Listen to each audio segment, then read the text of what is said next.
Hey, what's up, guys? Welcome back to the channel. Over the past day or so, we've had some amazing fight announcements. We found out that Paulo Costa will be fighting Marvin Vettori in the headliner of a UFC Fight Night card. And we also found out that Islam Makhachev will fight RDA on UFC 267 in October. And those fights were awesome. But we got another and kind of announcement. Well, it's at least being reported. It's not 100% official yet, but it's a fight that I really care about, and I was waiting to see what was going to happen with these two guys. It's being reported that the UFC is targeting rebooking Max Holloway versus Yair Rodriguez for the main event of a fight night, November 13th. I'm so excited for this fight.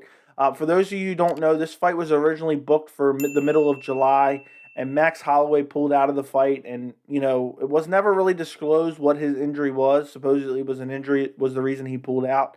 And I remember I was so disappointed when that was announced because I was so happy for that fight. I thought it was a super fun matchup, and it just really sucked when Max pulled out. And after he pulled out, there was no real clarity. The UFC didn't say, okay, we're going to try to rebook it. And it was all left up in the air. And I've been wondering for, now like over a month, I feel like, what's going to happen with Max Holloway? Is he going to fight Yair or no? And Yair's a guy who has not fought, and this is crazy. I had to look this up, but October of 2019, when he fought Jeremy Stephens, is the last time that Yair Rodriguez fought, which is absolutely mind blowing.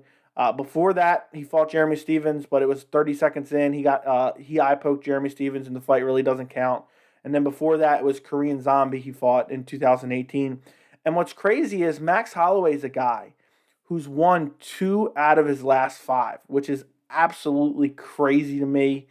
He lost 2 to Volkanovski as well as the one to Dustin Poirier.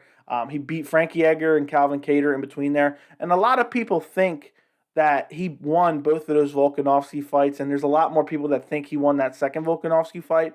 So there were some people that thought once this Yair fight was canceled, maybe Max would wait around for the winner of Volkanovski versus Ortega, which happens in September at UFC 266. And if Brian Ortega wins that fight, he somehow dethrones Volkanovski, Max Holloway is going to be licking his lips at that Brian Ortega fight for the belt. So I wasn't sure if this fight was going to happen. I'm so happy that it is going to happen because I just love this fight. You have Max Holloway, who's arguably, the GOAT of the featherweight division. I personally think Jose Aldo is, but there's an argument to be made for Max Holloway. And he's just beaten so many guys, and he's looked so impressive. Even in his losses to Volkanovski, he looked great. Even in his loss to Dustin Poirier, he looked good, where he moved up to lightweight and fought for the vacant lightweight title. And to see him take a guy, a killer like Yair Rodriguez, it's just, Max Holloway could have just said, I'm going to wait around. But no, he's taking this fight. And Yair's a guy who has looked super impressive, but he's never really been tested. I mean, if you look at Yair's resume, his best win is the Korean Zombie, Chan Sung Jung. And I don't know if you guys remember, but that fight, it was, Chan Sung Jung was winning pretty much every second of that fight. He rushed in the last 5 seconds and got caught with that crazy upward elbow that put him out cold. But other than that, you look over his resume, and Yair, for being ranked number 3, I looked that up, he's currently ranked number 3, has literally beaten no one. The next best name on his resume, other than Korean Zombie, BJ Penn of 2017 probably. I mean, unless you want to say Jeremy Stephens, but I'm not high on Jeremy Stephens at all. He's probably not going to be no longer with the promotion pretty soon. You know what I mean? So Yair, to be a number 3 ranked featherweight and really hasn't beat anyone, for him to take this fight against Max Holloway, that is a massive test. Max Holloway, we know how good he is. We know he's a world-class elite featherweight fighter. And, Max Holloway is kind of like the worst possible matchup for Yair because Max Holloway just has that cardio that goes for days. He's not going to get tired. He has unlimited output. It's just crazy what Max Holloway can do in fights.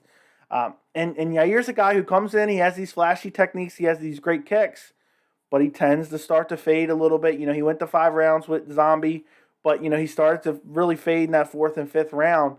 And I just don't know. I know a lot of people, I talked about it in my previous video when this fight was originally announced a couple months ago, but I don't really see a lot of people favoring Yair Rodriguez in this fight. I'm definitely picking Max Holloway. I just think Max Holloway's durability combined with his stamina, combined with his output, is just going to be too much for Yair. Yair's going to have to catch him early and really put him out. And Max Holloway's a guy we've never seen finished by knockout or TKO as far as I can remember. And I just don't know if Yair is going to be able to get that done. But, it's going to be an interesting fight. It's going to be a very interesting fight. And this is the best fight we could get because I really want it for the longest time, and it was booked countless times. I wanted Yair Rodriguez versus Zabit, and that fight never panned out for one reason or another. Well, this guy pulled out injured, that guy pulled out injured. Zabit now having health issues. We don't know when he's going to return. So the fact that, now we get to see, I always talk about it on my channel. I love fights that answer questions. And this is going to answer so many questions, especially about Yair Rodriguez. Because if he can get a win over a guy like Max Holloway, he undoubtedly deserves a title shot. I don't even care if that was his first fight in the UFC. If you beat Max Holloway, title shot next. So Yair has a lot to gain in this fight. Max Holloway doesn't have as much, but again, a big win over a guy like Yair, he's right back in title contention. He arguably is already. So just a win puts the cherry on the top for his argument for a title shot in the future. So you know what I mean? So this fight is going to answer a lot of questions. I'm happy to see Yair test it. You guys know I love to see guys who look super impressive, but they haven't fought the elite of like the top 5, top 10 guys. So I'm happy to see Yair. If he can get by Max Holloway, I'll be super impressed. But again, I don't think that's going to happen. I think Max Holloway is going to put the pace on him and eventually finish him, probably in the 3rd or 4th round with volume. His output's going to be too much. So let me know in the comments, what do you guys think about this fight? Who do you guys think is going to win? Is there anybody, if you're picking Yair Rodriguez, I need to know right now because I don't think there's going to be anybody picking Yair Rodriguez in this fight. But you got to respect him for taking such a tough matchup. Who wants to fight Max Holloway, especially when you're a guy trying to make your way up the ladder and get a title shot? I would not want to. I would avoid Max Holloway at all costs. So comment down below. Let me know if you're picking Yair. Do me a favor, if you guys enjoy these videos, make sure to like the video. Thank you so much for watching, and I will see you in the next video.